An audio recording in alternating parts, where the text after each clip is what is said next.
Musuh saya besar jadi saya kalah. Saya bukan salah tapi saya kalah. Jangan ngomong dulu kalau ini human to human. Saya akan buktikan. Dan saya membuktikan virus saya tidak menular. Hasilnya menang kita. Iya. Tapi ibunya Di penjara. Ironis ya, saya nyetop flu burung tidak pakai vaksin, tapi pakai politik. 5, 4, 3, 2, 1, close the door. Baik, saya sekarang sedang bersama dengan Ibu Siti Fadilah, mantan Menteri Kesehatan Republik Indonesia yang pernah berjuang untuk melawan flu burung SARS, Bu, ya, itu pada tahun 2005. Oke. Dan di sana kalau saya baca semuanya, Bu, Ibu ini sebenarnya sebagai seorang pahlawan yang berhasil menghilangkan flu burung di Indonesia dan di dunia, itu benar nggak, Bu? Jadi membatalkan penetapan pandemi flu burung oleh WHO. Membatalkan Ya, penetapan pandemi. Ya. Oh ya, oke. Tapi Bu, sebelum ke sana, Bu, Ibu di penjara saat ini. Kebetulan saat ini lagi tidak di penjara, beliau lagi di rumah sakit saat ini karena satu dan dua hal. Tapi Ibu di penjara karena dituduh korupsi sebesar 6 miliar, 1,3 miliar. Saya itu tidak menerima sepeser. Betul, tapi Ibu dituduh Ya, korupsi.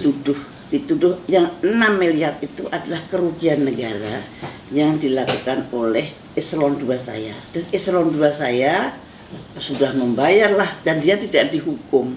Saya dituduh membantu dia, saya dihukum. Dan itu nggak ada bukti, nggak ada saksi. Tidak ada bukti, tidak ada saksi. Jadi pada saat pengadilan? Saat pengadilan itu jaksa penuntut umumnya mengatakan fakta pengadilan kita abaikan. Kemudian hakimnya mengatakan saya memutuskan tanpa bukti, saya tidak perlu bukti. Dan Ibu akhirnya harus dipenjara. Menurut Ibu Sangat tidak fair. kalau misalnya Ibu tidak bersalah, kenapa Ibu bisa dipenjara? Ya itu negara kita ini nampaknya tidak berdaulat full, tidak full berdaulat. Nyatanya saya ngerasain sendiri ya bahwa lembaga hukum kadang-kadang masih dipakai untuk suatu kekuatan tertentu, bisa untuk mengatur orang yang tidak mau diatur, kemudian dicari-cari salahnya, nggak ada salahnya dibikinin perkara. Artinya karena Ibu tidak bisa diatur, Bu, ya? Ya, mungkin saya dikatakan tidak bisa diatur oleh siapa saya nggak tahu. Karena kalau saya jadi menteri saya tidak pernah dipecat, jadi Wantimpres saya tidak pernah dipecat, dan saya tidak melakukan sesuatu pun yang berlawanan.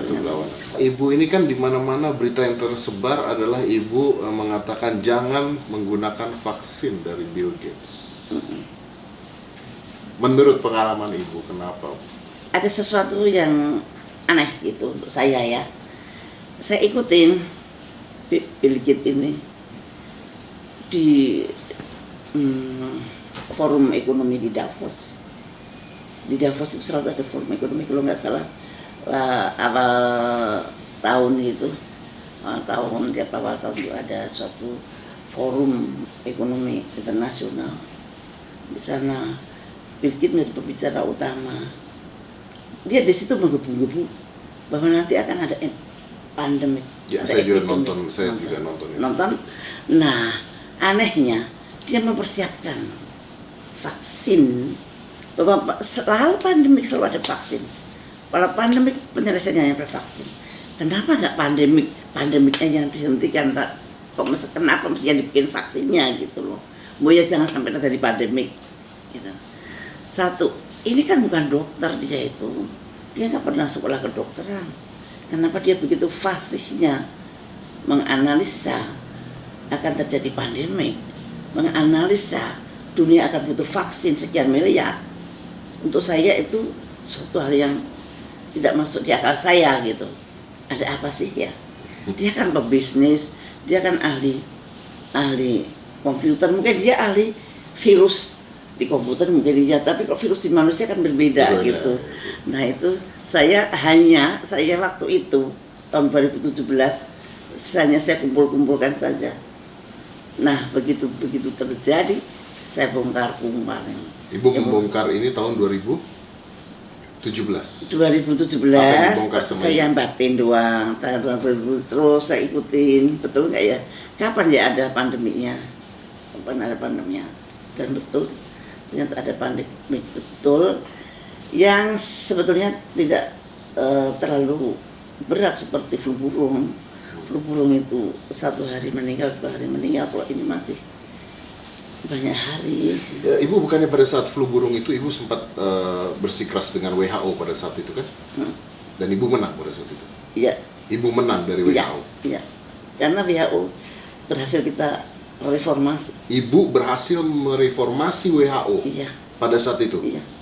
Yang tadinya saya pandang bahwa WHO tidak adil terhadap negara-negara yang berkembang seperti kita, dan saya reformasi bahwa kita mempunyai kedudukan yang sama, dan kemudian WHO harus transparan, dan kita mempunyai kedudukan yang sama dengan negara manapun. Tidak ada yang di bawah, tidak ada yang di atas. Kalau sakit, kita semua harus nolong, dan kita semua harus bersama-sama berpikir. Dan Ibu pernah menolak vaksin dari mereka? Iya, tidak ada vaksin untuk flu burung. Tidak ada vaksin untuk flu burung karena Ibu tolak pada saat itu. Iya. Ibu tolak pada saat Ya, itu. saya membuktikan tidak perlu vaksin. Saya membuktikan bahwa virus flu burung tidak menular. Pada waktu itu WHO sudah berkuar-kuar mengatakan flu burung itu menular, human to human transmission. Sudah masuk CNN, sudah digempurkan kemana-mana, seperti Wuhan. Tapi saya nggak mau. Jangan ngomong dulu kalau ini human to human. Saya akan buktikan. Dan saya membuktikan virus saya tidak menular. Ini gambarnya virus saya, ini bentuk virus saya. Nah itu kemudian, dan saya protes juga ke PBB, sehingga kemudian terus stop. Setelah itu stoplah. Stop vaksin. Ya, stoplah flu burung. Stop flu. Saya nyetop flu burung tidak pakai vaksin, tapi pakai politik. Ibu Ibu menyetop flu burung tidak dengan vaksin tapi dengan politik. Yes. Artinya flu burungnya hilang sendiri. Kalau di ekonomis, saya dikatakan saya adalah menyelesaikan pandemi flu burung dengan transparansi. Kalau Ibu mengatakan seperti itu, artinya flu burung pada saat itu bisa dihentikan karena politik yang Ibu lakukan, artinya bisa diatur kapan berhentinya virus. Tidak. Begini, dia merencanakan ada pandemik. Kemudian saya bisa memotong, no, nggak akan ada pandemik di sini. Tidak ada human to human transmission. Pandemik itu selalu kalau ada human to human transmission, ya itu ada pandemi. Iya, betul. Dan pada saat itu vaksinnya mau dibuat dan dijual ke Indonesia. Ya. Dan kalau itu dijual ke Indonesia, dengan harga mahal, kita harus ngutang. Kita harus ngutang lagi. Kita harus ngutang untuk membeli vaksin. Yes. Dan Anda menyetop itu tanpa vaksin Indonesia bebas dengan flu Iya, burung. sampai sekarang. Sampai sekarang. Iya. Oke. Apakah Ibu berpikir bahwa coronavirus, disease 19 atau COVID-19 It's something like that. is something like that? Saya bisa lanjut. Hampir sama. Setiap pandemik kemudian munculnya adalah Obat, vaksin dan obat. Apalagi seperti sekarang ini ramai banget kayak pasar malam gitu. Nah, itu bisa ditebak gitu. Bisa ditebak. Kalau orang itu tidak siap sebelum pandemik, semua orang pasti bingung. Oke. Ini ada sekelompok yang malah siap vaksinnya gitu. Nah itu. So you're talking about business.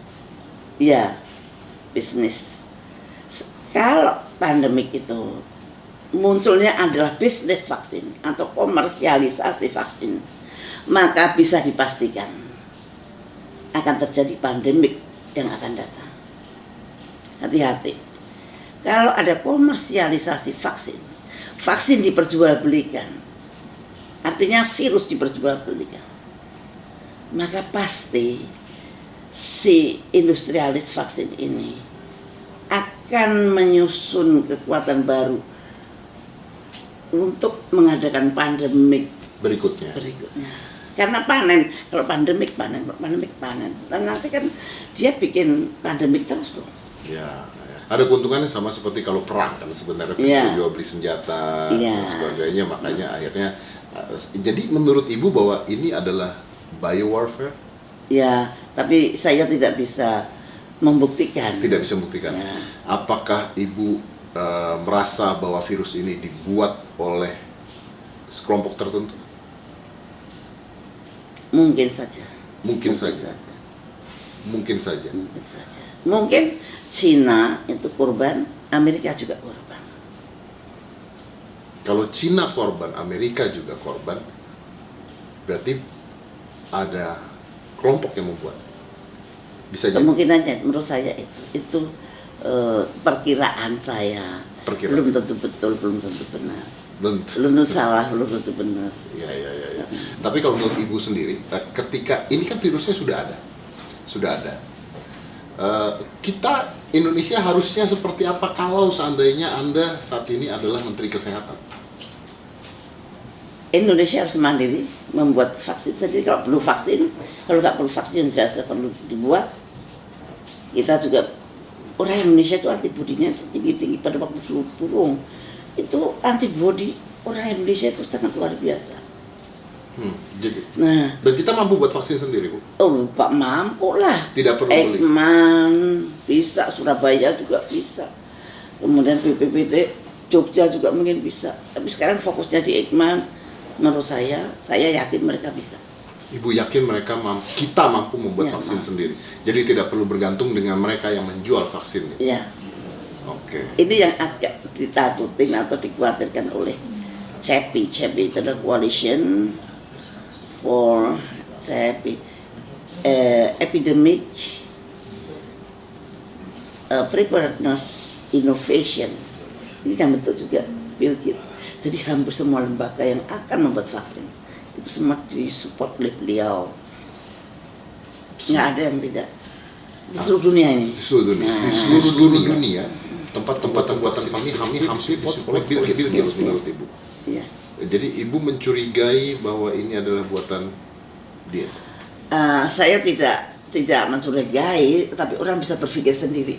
Orang bisa berpikir, ngapain sih? Kalau Anda semua orang Anda support, bukan mesti maksudnya Anda supaya nurut ya sama kita gitu, atau at least menghormati yang Newport dong. Nggak, tadinya ada yang Newport, tiba-tiba dia dengan sangat dermawan dan beliau kan filantropis. Yang penting Indonesia harus mandiri, bisa bikin vaksin sendiri, bisa bikin rapid test sendiri, bisa bikin swab test sendiri, bisa bikin primer sendiri. Dan kita mampu. Mampu. Ibu, di luar negeri sana ada banyak sekali dokter Butar, dokter Kaufman yang mengatakan bahwa ini tesnya sendiri sebenarnya tidak jelas, kata mereka ya. Ini saya hanya ngomong menurut apa yang mereka katakan, bahwa sebenarnya yang diambil itu adalah exosomes katanya, bukan virusnya sendiri. Jadi belum ada pemurnian virus ketika dites sebenarnya. Jadi artinya mereka bertanya apakah virusnya ini benar-benar virus ada, atau tesnya sudah spesifik. Bahkan swab test pun dikatakan tidak spesifik kalau di luar menurut beberapa orang dokter. Apakah itu mungkin? Jadi gini, pada waktu PCR itu kan ada primernya. Primer itu suatu parameter. Kalau di dalamnya ada plasmid, nanti kalau spesimen kita cocok dengan dia, nah berarti virusnya itu ada yang sesuai dengan plasmid. Betul. Tapi yang Nah, ini kita menarik. saat ini itu kita beli dari luar semua. Kita bisa beli dari Amerika. Waktu itu kan Menteri Kesehatan bilang, kita beli kok semua dari Amerika. Artinya membuat primer dari virus dari Amerika. Padahal virus yang di Indonesia berbeda dengan virus yang di Amerika. Artinya tes kita berdasarkan inang yang berasal dari Amerika. Tes, jadi tidak kompatibel, Tidak kompatibel dengan apa yang terjadi tidak di sini. cocok gitu. Makanya ada yang false Positif, ada false negatif. negatif. Meskipun itu PCR. Jadi, kalau PCR kuncinya ada di primernya. Primer itu ada plasmidnya, plasmidnya berasal dari suatu virus. Nah kalau ini made in Amerika, ya mestinya Amerika kan pakai virus Amerika juga. Mana mungkin Amerika tidak cari virus kita, terus pakai virus negara tersebut. Terus dikirim ke kita untuk ngecek virus kita. Lah, virus dia kenal nggak dengan virus kita? Ada yang kenal, ada yang tidak. Itu tidak semua kenal dengan plasmidnya primer ini. Jadi artinya pengetesan kita masih tanda tanya. Ya kurang pas lah, kurang tepat lah. Tepatnya kalau pakai alat kita sendiri yang berbasis virus kita sendiri. Kita banyak ahli kita yang pinter-pinter. Cuman butuh political will, dana. Fokuskan sekarang dana untuk riset itu. Yang selama ini riset selalu mendapat dana yang kecil, kemudian mengharapkan bantuan dari asing. Bantuan dari asing itu menggetarkan, menggoyahkan hati dari persit-persit itu. Untuk nasionalismenya itu juga bisa bergoyang, karena mau yang perhatian malah orang asing, mengasih dana orang asing.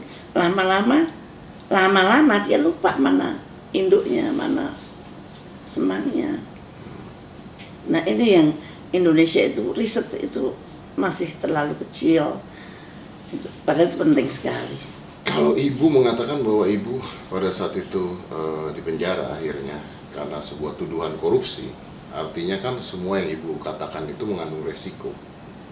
Artinya ibu dijebloskan karena sesuatu sebenarnya. Itu yang ibu percaya? Ya menurut saya mempunyai suatu sikap itu mengakibatkan saya di penjara. Tapi saya tidak menyesal karena sikap saya adalah untuk melindungi rakyat saya. Saya berbuat itu adalah bukan untuk saya. Saya dapat apa? Karena aku nggak dapat apa-apa. Saya lakuin. Tapi saya yakin saya melindungi rakyat saya. Dan ternyata bukan Indonesia saja yang terlindung. Ternyata pandemi itu gagal. Satu dunia. 2006 iya. Kalau dihitung itu berapa ribu triliun. Yang Saya diselamatkan. nggak bisa ngitung. Sekarang hitung aja dengan corona aja sekarang berapa ribu triliun kerugian seluruh dunia.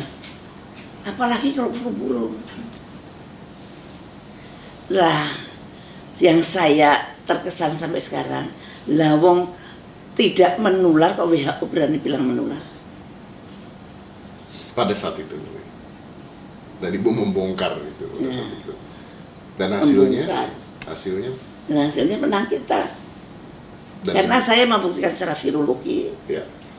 WHO mendiagnosis secara public health atau epidemiologi. Hasilnya menang kita. Ya, Tapi ibunya? di penjara. Ironis ya. Ironis. Ya itulah dunia. Yang penting adalah niat kita, dan apa yang terjadi itu ya tidak pernah lepas dari kehendak Allah. Tapi kenapa ibu masih berani bicara sekarang? Karena saya baca di media-media ibu masih berani bicara tentang virus ini, ibu masih berani bicara tentang apa yang ibu lakukan. Bahkan saya ada media satu yang bicara tentang ibu dilindungi sniper, dulu tuh ada di media loh. Oh iya, saya nggak ngomong tentang itu. Yang saya omongin tentang ilmu yang orang banyak harus tahu. Jangan sampai rakyat ini nggak tahu sama sekali. Jadi saya hanya menyampaikan suatu ilmu pengetahuan, dan itu menurut saya wajib. Kalau saya tahu sesuatu yang tidak baik, saya diam saja. Padahal saya tahu, saya diam saja. Tapi kan ibu belajar Dosa. bahwa ketika ibu bicara pada saat itu, akhirnya menurut ibu, ibu dipenjara. Waktu itu saya bukan hanya bicara ya, saya terlalu berani keluar, berani mengalahkan negara adidaya, itu suatu hal yang impossible sebetulnya. Sampai sekarang juga nggak ada, tapi jangan menggagalkan pandemi itu sampai sekarang nggak ada. Ya baru sekali ini. Baru sekali ya, pandemi gagal karena seorang Ibu Siti Fadilah. Tapi walaupun Ibu sekarang ada di penjara, bangganya seperti apa, Bu? Ya, saya seorang Islam. Di dalam Islam itu pilihan Allah itu selalu terbaik. Pilihan Allah adalah yang terbaik. Mungkin kita nggak tahu hikmahnya apa, tapi pasti ada hikmahnya. Mungkin dulu saya baca Qur'annya belepotan, setelah di penjara Qur'an saya jadi lancar, jadi rajin banget baca Qur'an. Ibu baik-baik aja di penjara? Baik, nggak ada bedanya. Tidak ada bedanya, diperlakukan dengan baik, makan. Oh iya. Dan saya di penjara panggilnya saya Bu Menteri malahan. Panggil Bu Menteri. Padahal udah lama jadi menteri. Saya dengan ketawa. Ini lucu bener. Dan saya sebagai sesepuh di situ ya, sesepuh. Jadi memang sebetulnya kebahagiaan itu ada dalam hati, bukan ada di tempat di mana Anda duduk, bukan ada di tempat Anda berdiri. Tapi kebahagiaan itu ada di dalam hati. Mau di dalam penjara pun kalau kita merasa dekat dengan Allah, merasa dekat dengan Tuhan, dan orang-orang yang kita cintai juga tetap menganggap kita seperti biasa. Tapi pada saat Ibu pertama kali jebloskan penjara, apa Ibu tidak emosi, tidak marah kalau Ibu merasa tidak salah pada saat itu? Ya pastilah itu manusiawi. Tapi saya tahu musuh saya besar, jadi saya kalah. Saya bukan salah, tapi saya kalah. Tapi saya pernah menang.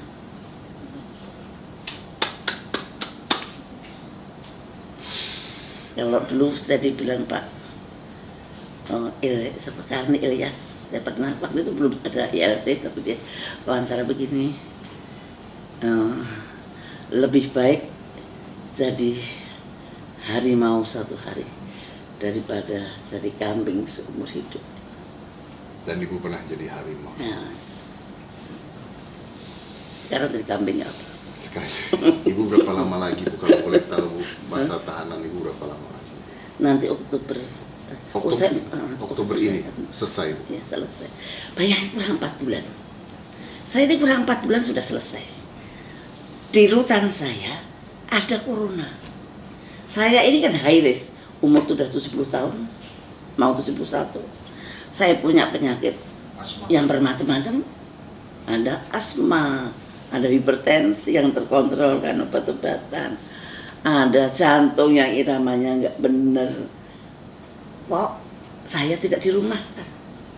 Si mbah-mbah yang saya bilang mbah, padahal dia lebih muda daripada saya, itu semua dipulangkan, dirumahkan. Saya pernah ngomong itu, tapi katanya karena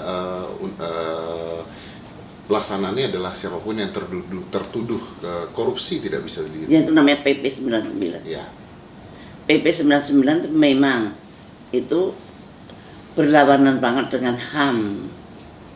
Kalau di seluruh dunia semua WPP itu semua napi mempunyai hak yang sama. Ini enggak, tidak mempunyai hak sama, itu korupsi, narkoba, teroris. Nah, yang tiga ini tidak dapat remisi sehari pun. 4 tahun ya 4 tahun. Nah, sekarang ini kurang 4 bulan. PP 99 kan dibuat tidak pada keadaan pandemik. PP 99 kan dibuat pada keadaan normal. Kenapa juga diberlakukan pada keadaan pandemik? Seharusnya enggak dong. Pandemik itu adalah darurat, kegawatan kesehatan masyarakat. Nggak boleh menaruh orang yang high risk di dalam zona, di dalam rutan atau lapas. Ada orang yang setua saya dengan high risk begini, dibiarkan saya di dalam. Melanggar HAM itu. Dan saya heran, takutnya kok takut banget sih sama PP 99, lebih takut PP 99 daripada Tuhan. Lah, PP 99 yang bikin sama orang-orangnya juga pernah jadi tersangka tuh kabur ke Australia tuh kemana nggak tahu. Lah kok malah takutnya bukan main. Saya tahu PP 99. Aku heran loh kalau yang takut tukang becak nggak apa-apa. Loh kok sampai wong sing paling tinggi dhewe juga takut sampai PP 99. Aku nggak ngerti. Ini dunia ini aneh juga sebenarnya. Tapi tinggal 4 bulan lagi Bu ya. Begitu Ibu keluar nanti, apa yang akan Ibu lakukan? Saya mengalir seperti air yang mengalir seperti apa. Yang jelas saya akan tetap konsisten untuk menyuarakan kebenaran dan semuanya untuk rakyat. Apapun saya ingin mensejahterakan rakyat Indonesia. 5, 4, 3, 2, 1, close the door.